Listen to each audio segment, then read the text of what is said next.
Merci de nous suivre sur l'ensemble de nos plateformes et sur la 95.5 Prestige FM pour vous informer. Au sommaire de cette édition,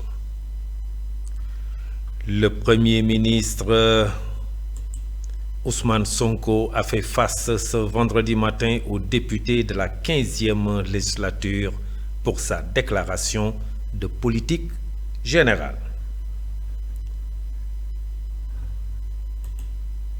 L'entreprise Grande Côte Opération a accueilli le ministre de l'Environnement pour une visite au niveau de l'usine de séparation des minéraux. Ceci entre dans le cadre d'une tournée nationale. Et puis à Mbour, le commissariat a eu ses nouveaux locaux. Ce bâtiment a été démoli et entièrement reconstruit. Est un cadre rénové, fonctionnel, adapté, qui répond à toutes les commodités. La page de l'actualité nationale avant celle de l'actualité internationale et la page des sports viendra boucler ce journal dans un court instant. Le développement.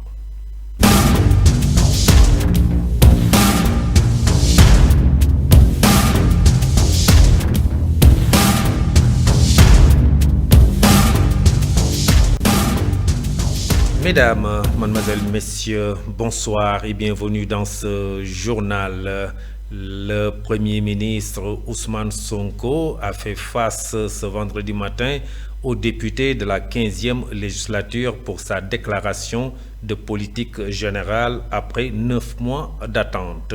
Le chef du gouvernement a abordé différents sujets allant de la gestion du foncier, l'entrée en vigueur de la loi d'amnistie votée au mois de mars 2024, avant de terminer par une décision majeure concernant la fermeture de toutes les bases militaires étrangères au Sénégal. Le Premier ministre Ousmane Sonko que nous suivons.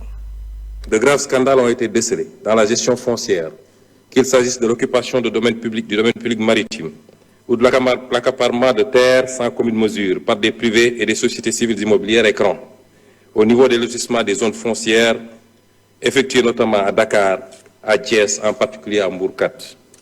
De manière plus grave et répréhensible, il est à noter de la prévarication et de la privatisation du patrimoine foncier et bâti de l'État. Pour rester dans ce registre de la bonne gouvernance, je voudrais également évoquer les avancées majeures enregistrées dans l'administration de la justice, dont le fonctionnement a été notablement instrumentalisé par le régime sortant.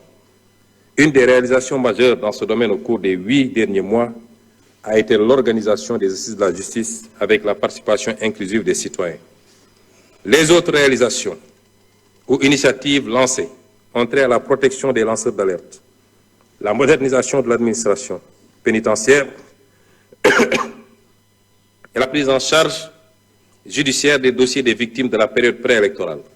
À cet effet, en plus de l'inscription budgétaire de crédits destinés aux victimes, il sera proposé à votre auguste Assemblée, dans les semaines à venir, un projet de loi rapportant la loi d'amnistie votée le 6 mars 2024 par la précédente législature.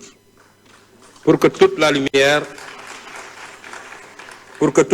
soit enfin faite et les responsabilités établies de quelque bord qu'elles se situent. Il ne s'agit pas ici de chasse aux sorcières, encore moins de vengeance, car aucun sentiment de revanche ne nous anime. Loin de là, il s'agit simplement de justice, pilier sans lequel aucune paix sociale ne peut être garantie. S'agissant de la souveraineté en matière de défense, le président de la République a annoncé la fermeture prochaine des bases militaires étrangères au Sénégal. De toutes les bases militaires au Sénégal. Enfin, pour ce qui est de la politique étrangère du Sénégal, de nouvelles bases ont été jetées, à savoir le retour à l'orthodoxie dans la représentation diplomatique sénégalaise à l'étranger, avec l'accréditation de diplomates de carrière ainsi que le focus mis sur le renforcement des liens de coopération avec les pays africains. Le Premier ministre Ousmane Sonko qui fait face aux députés de la 15e législature. Nous y reviendrons plus largement dans nos prochaines éditions.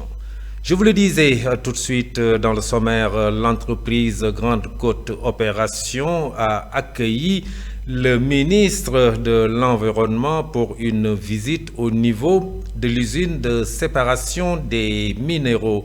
Ceci entre dans le cadre d'une tournée nationale qui a pour objectif de normaliser les relations entre les entreprises minières et les communautés dans le respect strict des normes environnementales. Le ministre de l'Environnement, Daoud Ngom, il est avec Moussa Ngom. Nous suivons. Cette visite dans le site de GCO entre dans le cadre de nos tournées nationales que nous avons démarré depuis mai de cette année. Et ça entre dans l'ordre national, dans l'ordre normal des choses que le ministre de l'Environnement fasse des visites au niveau des installations classées. Et pour cette visite, nous sommes là depuis ce matin. Nous avons visité l'usine de séparation des minéraux parce que, comme vous le savez, GCO produit du zircon, de l'ilménite, le coxène et rutile. Nous avons également visité le site de réhabilitation de GCO parce que GCO fait de la réhabilitation progressive. Et depuis quelques années, des sites ont été restitués à l'État du Sénégal, réhabilités et restitués à l'État du Sénégal. Et ce que nous avons vu dans ces sites nous rassure quant à la réhabilitation de ces écosystèmes. Nous avons également visité l'usine flottante de GCO. Nous avons échangé avec les gestionnaires, avec les agents. Nous avons également échangé avec les travailleurs et les communautés. Nous avons également visité le lodge de Lompoul et c'était pour échanger avec les gestionnaires parce qu'il y a un conflit entre GCO et le lodge et nous étions là pour échanger avec eux pour essayer de trouver une solution à l'amiable. Et la dernière étape de notre visite, ça a été au niveau du village de Fort, où nous avons visité les villages de recasement, mais également certaines infrastructures, notamment le poste de santé de Fort. Et là, nous remercions. Merci beaucoup, Moussa Mbaye, pour ces images et ces propos recueillis. Je vous le disais tout de suite, nous nous déplaçons vers Mbour. Le directeur général de la police nationale, Mame Seydou Ndour, a inauguré hier jeudi les nouveaux locaux du commissariat central de Mbour. Ce bâtiment qui a été démoli et entièrement reconstruit est un cadre rénové, fonctionnel, adapté et qui répond à toutes les commodités de fonctionnement selon le commissaire de police divisionnaire Ndiara Sen. Par ailleurs, il est le directeur de la sûreté publique. Je vous propose de le suivre d'ailleurs. L'ouverture officielle des nouveaux locaux du commissariat central de Mbour. Un bâtiment qui a été démoli, entièrement reconstruit et qui est devenu aujourd'hui un joyau qui, en tout cas, anime l'environnement de Mbour. Monsieur le directeur général de la police nationale, l'inspecteur général de police, Mame Seydou Ndour, nous fait l'honneur, nous, direction de la sécurité publique, la police de Mbour de manière générale, mais également aux populations de Mbour, de venir procéder à l'ouverture officielle de ces nouveaux locaux du commissariat central de Mbour. Comme nous avons pu le constater, ce bâtiment répond à toutes les commodités. Un cadre rénové, fonctionnel, adapté. L'objectif entend en droite ligne avec la volonté affichée des autorités de doter les services de police de nouvelles infrastructures modernes, adaptées. Aujourd'hui, en tout cas, nous nous en réjouissons. Le commissariat de Mbour, les collègues de la police de Mbour s'en réjouissent et sans doute les populations de Mbour également. L'objectif étant de rendre aux populations un service de qualité, sans cesse perfectionnée, sans cesse améliorée. Et nous n'avons pas de doute qu'avec ce nouveau cadre, l'envie de travailler, la motivation, mais également un nouveau décor permettra de renforcer le partenariat entre la police et la population, et tout sera mis en œuvre pour pouvoir donner aux populations une meilleure qualité de service. Parce que c'est ça. À présent, parlons environnement avec la journée nationale Setal Sunu Réew. Le ministre des Forces armées a été désigné pour l'organisation de la première édition 2025 prévue le samedi 4 janvier. Les activités préparatoires ont été lancées hier jeudi en présence du ministre Birame Souleye Diop. Le thème choisi est Setal Sagor Ar Sayaram. Selon le général Mbaye Cissé, chef d'état-major général des armées, plusieurs actions sont prévues pour une meilleure mobilisation des populations. Le général Mbaye Cissé est au micro de Prestige. Nous ferons de notre mieux pour mériter la confiance placée en nous. Et c'est pour cela que les forces armées se sont déjà toutes mobilisées pour faire de cette édition une réussite totale à tout point de vue. Nous allons organiser dans les différentes zones militaires des parrainages et des jumelages entre les casernes qui sont sur place et les comités locaux. Nous pensons que ce sera une des meilleures façons de rendre l'initiative pérenne et surtout de bénéficier de cet effet d'entraînement que nous amenons à chaque fois que nous sommes présents dans les opérations Setal. La propreté, c'est une affaire de tous. Donc, c'est aussi un acte qu'on doit poser au quotidien. Et pour cela, nous invitons vraiment les populations à s'impliquer individuellement, que chacun s'implique pour que cette journée de Setal puisse être une réussite totale. Cette activité entre en droite ligne de tous les efforts que nous déployons en permanence pour nous assurer qu'avec notre concept Armée-Nation, partout où la nation a besoin de nous, nous puissions être présents. Nous allons faire de sorte que le service de santé des armées,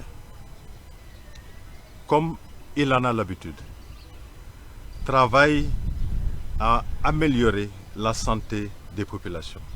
Et pour cette journée en particulier, nous allons, avec toutes nos infrastructures de santé, organiser des consultations gratuites.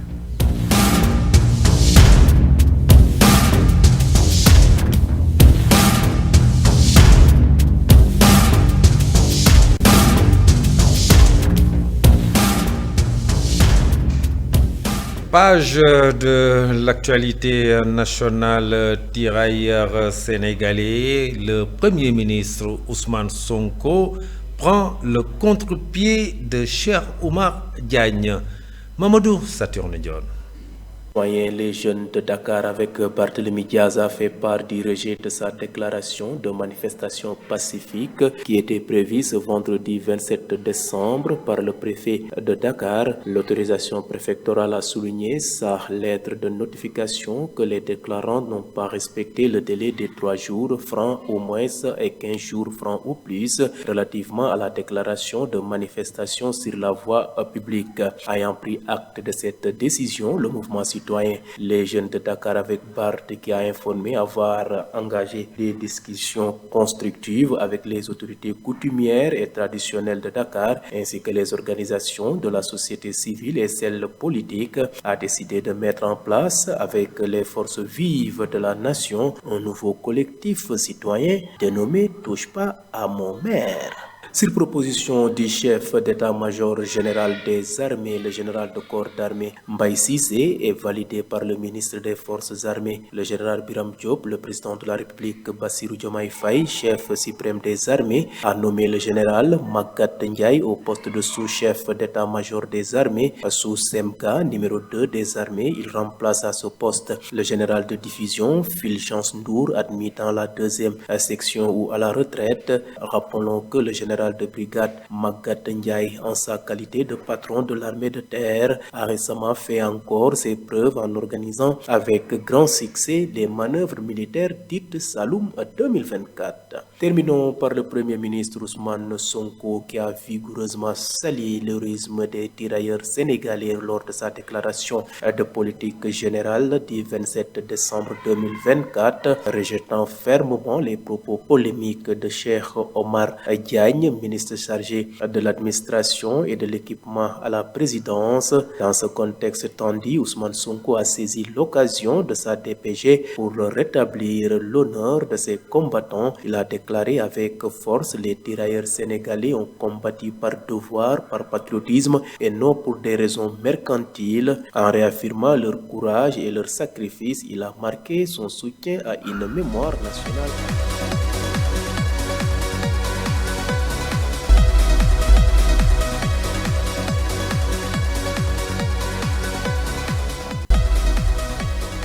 Informations internationales, les rebelles yéménites revendiquent un tir de missile contre l'aéroport de Tel Aviv. Et en Corée du Sud, les députés votent la destitution du président par intérim 2 semaines après celle de son prédécesseur. C'est un rapide survol, Mamadou Saturnion. Les rebelles houthis du Yémen, soutenus par l'Iran, ont affirmé aujourd'hui vendredi avoir tiré un missile sur l'aéroport israélien de Ben Gurion au lendemain de raids israéliens sur l'aéroport de Sahana et d'autres cibles dans les zones qu'ils contrôlent. Dans un communiqué lu par leur porte-parole Yahya Sari, les Houthis indiquent qu'ils ont également lancé des drones sur Tel Aviv et sur un navire en mer d'Arabie. L'agression israélienne ne fera que renforcer la détermination et la volonté du peuple yéménite de continuer à soutenir le peuple palestinien, ont-ils souligné. Quittons le Moyen-Orient pour l'Asie-Pacifique. Les députés sud-coréens ont voté vendredi 27 décembre la destitution du président par intérim Han Duck-soo, l'accusant d'avoir activement participé à l'insurrection après la tentative avortée de son prédécesseur Yoon Suk-yeol d'instaurer la loi martiale le 3 décembre dernier. Sa destitution intervient 2 semaines après celle du chef de l'État qui doit encore être confirmée ou infirmée par la Cour constitutionnelle. Bouclons rapide de survol de l'actualité internationale toujours en Asie-Pacifique où l'ancien premier ministre indien Manmohan Singh est décédé à l'âge de 92 ans. A annoncé ce 26 décembre 2024 son successeur Narendra Modi, discret, foncièrement antipopuliste et laïque jusqu'au bout de ses ongles. Singh était originaire de la minorité sikh, un brillant économiste formé à Cambridge et à Oxford et membre du Parti du Congrès. L'homme a gouverné l'Inde entre 2004 et 2014, s'attachant à transformer son pays en une puissance économique moderne et dynamique, sans jamais oublier de s'assurer que la croissance doit bénéficier aux sections les plus vulnérables de la société.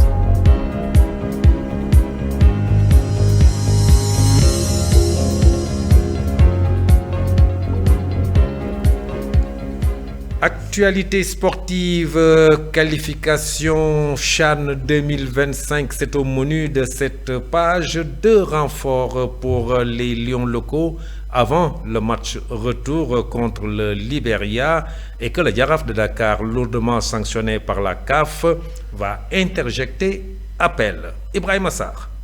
L'actualité sportive, le Jaraaf de Dakar va interjeter appel de sa suspension à 8 clous de 4 matchs, dont 2 en sursis en compétition interclub par l'organe disciplinaire de la Confédération africaine de football, a annoncé son secrétaire administratif Léonard Diagne. Cette sanction intervient après les incidents survenus au stade Abdoulaye Wade lors d'un match opposant le club sénégalais à son homologue algérien Ousmane d'Alger. Parlons autre chose à quelques heures du match de retour du deuxième tour qualificatif pour la CHAN 2025 contre le Libéria prévu ce samedi 28 décembre à 17h au stade Abdoulaye Wade de Diamniadio. L'entraîneur des Lions aux locaux, Souleymane Diallo, a procédé à 2 renforts pour consolider son effectif. Cette rencontre avait mis en lumière une lacune majeure dans l'effectif sénégalais, l'absence d'un arrière droit de métier. Pour remédier à cette situation et renforcer la ligne offensive, 2 joueurs viennent d'intégrer la sélection. Daouda Ba, arrière droit évoluant à Dakar Sacré-Cœur, a été convoqué pour combler ce vide dans la défense. En attaque, le sélectionneur a également fait appel à Moussa Diallo, sociétaire de Walidan et auteur de 3 réalisations cette saison. Et pour terminer, les fêtes de fin d'année ont visiblement quelque peu calmé les ardeurs de Chelsea. 4 jours après leur match nul et vierge face à Everton, les Blues se sont inclinés à Stamford Bridge face à Fulham 2-1. Les Cottagers ont poussé jusque dans le temps additionnel pour faire tomber leur adversaire grâce à un but de Rodrigo. C'était tout pour cette actualité sportive. Merci beaucoup Ibrahima Sarr pour cette page sportive qui referme ce journal. Merci de l'avoir suivi. Passez une excellente fin de soirée. Très bon week-end. Au revoir.